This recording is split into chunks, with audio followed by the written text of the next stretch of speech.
Hai guys, Assalamualaikum warahmatullahi wabarakatuh. Selamat sejahtera, bertemu lagi dalam channel Cikgu Fazli Handsome. Okey, untuk video kali ini kita akan menyambung kembali pembelajaran kita untuk bahagian yang keempat, bab 10 matematik tingkatan 4, iaitu matematik pengguna pengurusan kewangan. Okey, pada video yang lalu kita dah belajar pun mengenai menilai kebolehlaksanaan pelan kewangan jangka pendek dan jangka panjang. Dan dalam video yang sama juga saya telah menunjukkan beberapa contoh yang melibatkan menilai kebolehlaksanaan pelan kewangan jangka pendek. Okey, jadi untuk video kali ini saya akan menunjukkan beberapa contoh pula yang berkaitan dengan penilaian kebolehlaksanaan pelan kewangan jangka panjang. Okey, kita imbas kembali apa yang kita dah belajar berkaitan dengan menilai kebolehlaksanaan pelan kewangan jangka panjang ni. Okey, yang pertama, pelan kewangan jangka panjang ni ialah suatu matlamat kewangan yang mengambil masa lebih daripada 5 tahun, seperti pendidikan untuk anak, persaraan dan pembelian rumah. Tujuannya ialah untuk mencapai matlamat kewangan seperti yang dirancang pada peringkat awal. Okey, faktor-faktor yang menilai kebolehlaksanaan pelan kewangan jangka panjang ada 5. Yang pertama, kadar inflasi. Yang kedua, kadar faedah. Yang ketiga, kesihatan diri. Yang keempat, kesan luar jangka. Dan yang kelima, dasar kerajaan. Okey, langkah-langkah utama ataupun langkah yang paling utama untuk membina pelan kewangan jangka masa panjang ni ialah yang pertama, kita mesti mulakan tabungan lebih awal kerana amalan ini selamat dan dapat membantu mencapai matlamat kewangan dengan cepat. Okey, sekarang kita akan tengok contoh-contoh yang melibatkan menilai kebolehlaksanaan pelan kewangan jangka panjang. Okey, contoh 1, Rajen dan isterinya ingin membeli sebuah rumah dalam masa 6 tahun selepas mereka berkahwin. Jumlah pendapatan mereka ialah RM7,000 dan jumlah perbelanjaan tetap dan tidak tetap adalah RM5,000. Mereka bercadang untuk membeli sebuah rumah 2 tingkat yang berharga RM650,000 dengan wang pendahuluan sebanyak RM65,000. Okey, soalan pertama A. Berapakah simpanan bulanan yang harus disimpan oleh Rajen dan isterinya bagi mencapai matlamat tersebut? Okey, sekarang kita nak buat pengiraan simpanan bulanan.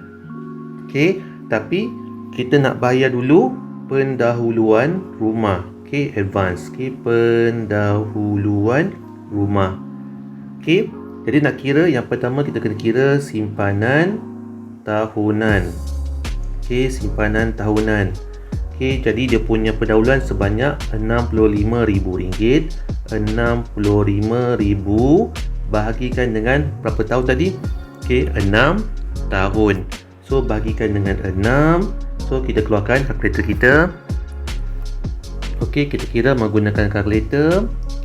Okey, RM65,000 lebih bahagikan dengan 6.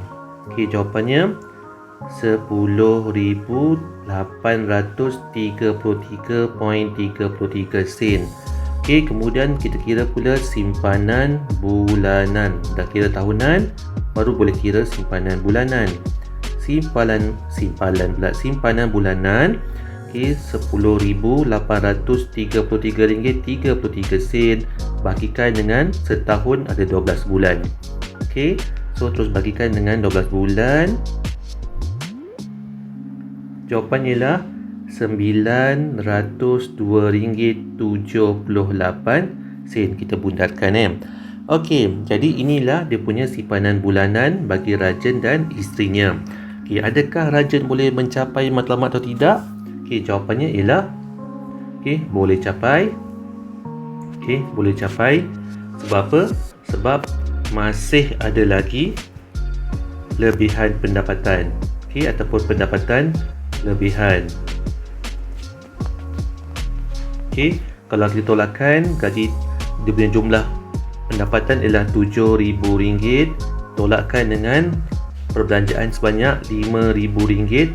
Jadi jawapannya mereka masih ada lagi RM2,000. Jadi mereka boleh gunakan duit lebihan dari itu untuk membayar ataupun untuk menyimpan bulanan untuk pendahuluan rumah. Okey, sekarang tengok contoh yang kedua pula. Okey, contoh B. Adakah Rajan bijaksana dari segi pembelian rumah yang berharga RM650,000? Berikan justifikasi anda. Okey, jadi kalau kita tengok kat sini, ini baru dikira pendahuluan rumah. Dia belum lagi termasuk dalam ansuran rumah. Jadi jawapannya tidak. Okey, tidak. Okey, kerana apa? Kerana belum lagi mengira. Okey, belum. Silap. Okey, dia punya pelan kewangan ni. Okey, belum lagi memasukkan bayaran ansuran rumah. Okey, ansuran rumah dan kos ubah suai ataupun penyelenggaraan rumah. Okey, dan di samping juga harga rumah yang agak mahal. Okey, harga rumah tinggi. Okey, jadi inilah sebab-sebab mengapa Rajan tidak bijaksana untuk membeli rumah yang berharga RM650,000. Okey, sekarang kita tengok contoh yang kedua pula. Albert bekerja sebagai jurujual kereta dan isterinya seorang suri rumah. Mereka mempunyai 3 orang anak yang masih belajar. Beliau ingin menyimpan wang untuk simpanan pendidikan anak-anaknya sebanyak RM100,000 dalam masa 10 tahun dari sekarang. Sebagai seorang perunding kewangan, anda dikehendaki membantu Albert untuk membina pelan kewangan yang boleh membantu Albert mencapai matlamat keuangannya. Okey, sekarang tengok pelan kewangan Albert. Okey, yang pertama gaji Albert, gaji bersih ialah RM5,000, dan tiada pendapatan pasif. Jadi dia punya jumlah pendapatan ialah RM5,000. Kemudian Albert ada membuat simpanan tetap sebanyak 10% iaitu RM500 dan juga ada simpanan untuk dana kecemasan sebanyak RM200. Jadi gaji bersihnya ataupun pendapatan bersihnya RM5,000, tolakkan dengan 500 dan 200 ni dapat RM4,300. Okey, sekarang perbelanjaan tetap yang pertama, pinjaman rumah sebanyak RM700, kereta sebanyak RM500, insurans sebanyak RM300. Okey, so jumlah perbelanjaan tetapnya tambahkan semua akan dapat RM1,500. Okey, kemudian perbelanjaan tidak tetap, makanan dan minuman RM1,000, pendidikan anak-anak RM600, utiliti rumah RM400, belanja petrol RM200, tol RM100 dan melancong RM500. Jadi jumlah perbelanjaan tidak tetap Albert ialah sebanyak RM2,800. Jadi Albert tiada lebihan pendapatan, kosong. Okey, jadi kalau kita tolakkan daripada awal tadi, RM4,300 tolakkan RM1,500 tolakkan RM2,800 akan dapat jawapannya kosong. Okey, so tengok soalan yang pertama, soalan A. Adakah simpanan Albert mencukupi untuk mencapai matlamat kewangan tersebut? Berikan justifikasi anda. Okey, so kita nak kirakan dia punya jumlah simpanan sebulan. Okey, so yang pertama kita kira dulu simpanan tahunan. Okey, simpanan tahunan. Okey, tadi dia punya simpanan dia nak simpan sebanyak RM100,000. Okey, selama berapa tahun tadi? RM100,000 selama 10 tahun. RM100,000 selama 10 tahun. Bagikan dengan 10. Jawapannya RM100,000 bagi 10. Jawapannya RM10,000. Kemudian simpanan bulanan pula. Simpanan bulanan. Tadi dah dapat RM10,000. So setahun ada 12 bulan. So bagikan dengan 12. Jawapannya ialah RM33 dan 33 sen. Okey, jadi adakah simpanan Albert cukup tak cukup? Okey, so tidak cukup. Okey, tidak cukup. Okey. So berapa kekurangan duit Albert tadi? Tadi Albert menyimpan sebanyak RM500. Okey, sekarang dia perlukan RM833. Jadi Albert kurang sebanyak RM833.33 tolakkan dengan 500. Okey.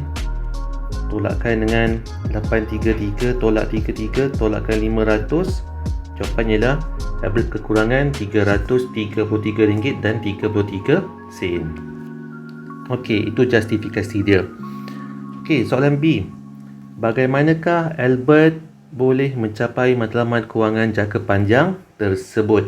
Okey, so ada beberapa langkah yang Albert boleh ambil ataupun boleh kita cadangkan kepada Albert untuk mencapai matlamat kewangan jangka panjang. Yang pertama, kita kena tengoklah pada bab perbelanjaan tetap, mana satu perkara yang kita boleh kurangkan. Okey, yang pertama saya akan pilih pelancongan ni. Okey, pelancongan ni ataupun melancong ni, so kita kurangkan belanja melancong. Okey. Melancong. Okey, berapa peratus nak kurangkan? So kita kurangkan sebanyak 50%. Jadi kalau kita buat pengiraan, so 50% darabkan dengan tadi melancong sebanyak RM500. So 50% darabkan dengan RM500, jawapannya RM250. Jadi Albert telah berjaya mengurangkan sebanyak RM250. Okay, yang kedua, perkara kedua, kita boleh kurangkan ataupun jimatkan. Jimatkan perbelanjaan makanan. Tadi makanan Albert sebanyak RM1,000. Jadi kita cadangkan supaya Albert mengurangkan sebanyak RM100. So dia punya pengurangan 1,000 tolakkan dengan 100 akan dapat RM900. Kemudian perkara ketiga, kita boleh kurangkan ataupun jimatkan utility dan petrol. Sebanyak RM50. RM50 masing-masing lah. Masing-masing. Jadi kalau tadi utility, untuk utility, so dapat jimat utility sebanyak RM400 tolakkan RM50. Kita akan dapat RM350. Kalau petrol tadi belanja sebanyak RM200. So 200 tolakkan dengan 50 akan dapat RM150. So dah banyak jimat ke situ. Yang keempat, selain daripada kita buat langkah pengurangan dan juga langkah penjimatan, kita boleh cadangkan pada Albert untuk tambahkan pendapatan. Tambahkan pendapatan. Apa Albert boleh buat ni? Albert boleh menyertai pelaburan, tak kira apa pelaburan sekalipun, ataupun kita boleh cadangkan pada Albert untuk buat kerja sambilan. Kerja sambilan yang boleh memberikan gaji lah kepada Albert. Jadi jumlah penjimatan yang Albert boleh dapat, so jumlah penjimatan tadi melancong dah dapat RM250 dah kurang. Kemudian makanan 100. Kemudian utility 50, petrol 50. Tambahkan 250 tambah 100 tambah 50 tambah 50. So Albert dah berjimat sebanyak RM450. Banyak tu. Daripada perbelanjaan tidak tetapnya kita boleh kurangkan sebanyak RM450. Okey, sekarang kita tengok soalan C pula. Anda dikendaki mengubahsuai pelan kewangan Albert berdasarkan jawapan anda di B tadi. Okey, sekarang kita tak kacau pada pendapatan, dan juga pada simpanan. Perbelanjaan tetap pun tak kacau. Tadi kita cuma kacau, kacau pula tu kan. Jadi kita cuma ubah suai kepada yang pertama makanan dan minuman. Dah tolakkan dengan 100. Jadi tinggal RM900. Kemudian utility rumah, dah kurangkan sebanyak silap. Utility rumah dah kurang sebanyak RM350. Kemudian belanja petrol pun sama, kita dah kurangkan sebanyak RM150. Dan melancong paling tinggi sekali kita dah ubah suai menjadi RM250. Jadi ada pengubah suai kat sini. Tambah balik berapa yang tinggal sekarang, dia punya belanja tetap, tidak tetap, 900. Tambahkan dengan 600, tambahkan dengan 350, tambahkan 150, tambahkan 100, tambahkan 250. Jadi dia punya jumlah perbelanjaan tidak tetap sekarang ialah RM2,350. Sekarang kita tolakkan balik. 4,300 tolak 1,500 tolak 2,350. 4,300 tolakkan 1,500 tolakkan 2,350. So ada lebihan pendapatan sebanyak RM450. Okey, tadi kita dah lihat ada lebihan pendapatan sebanyak RM450. Sekarang kita nak tengok berapakah jumlah simpanan Albert dengan dicampurkan lebihan pendapatan dan juga simpanan tetapnya. Okey, kita akan kira sekarang. Jadi jumlah simpanan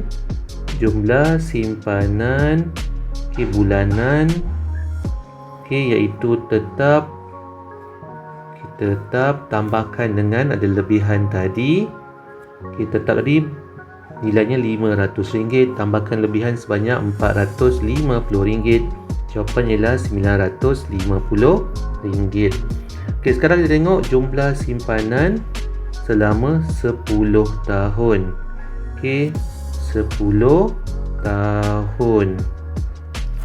Jadi RM950 darabkan setahun ada 12 bulan, darabkan selama 10 tahun. Jawapannya kita guna kalkulator.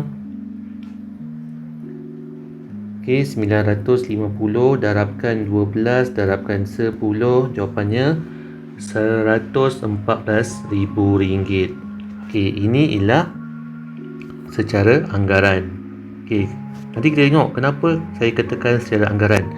Dan jumlah lebihan ni pun dah lebih daripada simpanan yang beliau hendak capai, iaitu dah lebih daripada RM100,000. Sekarang kita tengok kenapa tadi saya katakan dia anggaran. Yang pertama, 114,000 tadi ialah anggaran. Kenapa? Yang pertamanya ialah simpanan beliau boleh meningkat. Boleh meningkat lagi jika disimpan di bank. Simpan di bank. Macam mana dalam bank boleh meningkat simpanan? Sebab ada faedah. Ada faedah. Yang kedua, peningkatan gaji. Dalam tempoh 10 tahun tu, gaji Albert mungkin boleh meningkat, Elon mungkin boleh meningkat, jadi simpanannya pun boleh bertambah. So tengok soalan D pula. Nyatakan faktor-faktor yang boleh mempengaruhi pelan kewangan Albert yang baharu. Yang pertama ialah paling penting ialah kadar inflasi. Kadar inflasi ni boleh menyebabkan pelan kewangan terganggu disebabkan peningkatan kos sara hidup. Kos sara hidup mungkin meningkat. Yang kedua ialah kes luar jangka. Kes luar jangka ataupun kecemasan yang mungkin berlaku sama ada pada Albert ataupun keluarganya. Banyaklah seperti kemelestarian ekonomi ataupun kemalangan jalan raya dan sebagainya. Yang ketiga, kesihatan diri dan keluarga. Ini pun satu faktor yang boleh mempengaruhi pelan kewangan Albert. Jika tiba-tiba Albert sakit, sakit yang tak boleh menyebabkan dia bekerja, termasuk ahli keluarganya, dan sebagainya. Dan yang keempat ialah gaya hidup. Gaya hidup ni pun boleh memainkan peranan menyebabkan mempengaruhi kepada pelan kewangan Albert. Sebagai contoh, tiba-tiba Albert ingin menukar kereta baru, dan sebagainya lah. Banyak lagi faktor-faktor yang boleh mempengaruhi pelan kewangan Albert. Contoh yang ketiga, maklumat di bawah berkaitan dengan aras perancangan kewangan Mawar. Gaji Mawar sebanyak RM5,000. Jumlah pendapatan ialah RM5,000. Simpanan tetap sebanyak RM200. Tolakan RM5,000, tolakan RM200 dapat RM4,800. Kemudian perbelanjaan tetap ada rumah RM800, kereta RM700, insurans RM700. Jadi jumlah perbelanjaan tetap ni tambahkan semua akan dapat RM1,900. Kemudian perbelanjaan tidak tetap, makanan minuman RM900, pemberian ibu bapa RM600, utiliti rumah RM500, petrol RM500 dan tol sebanyak RM200. Jumlah perbelanjaan tidak tetap Mawar ialah RM2,700. Tengok lebih pendapatan. RM4,800 tolakan RM1,900 tolakan RM2,700 akan ada baki sebanyak RM200. So, adakah Mawar mengamalkan perbelanjaan secara berhemat? So, nak tengok berhemat tak berhemat, kita tengok dia punya simpanan dia. Sepatutnya dia menyimpan sebanyak 10%, tapi dia cuma menyimpan sebanyak RM200 saja. Jawapannya ialah tidak. Kenapa tidak? Kenapa tidak?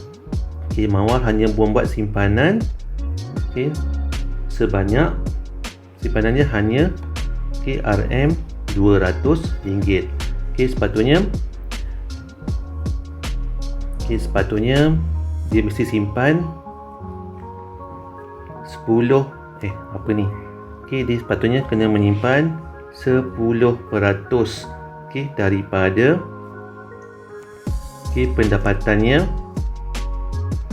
sebanyak RM5,000. So 10% daripada 10% daripada RM5,000, sepatutnya 10% darabkan dengan RM5,000. Sepatutnya Mawar menyimpan sebanyak RM500. RM5,000 sebenarnya RM500 sepatutnya. Tapi dia cuma menyimpan hanya RM200 sahaja. Soalan B.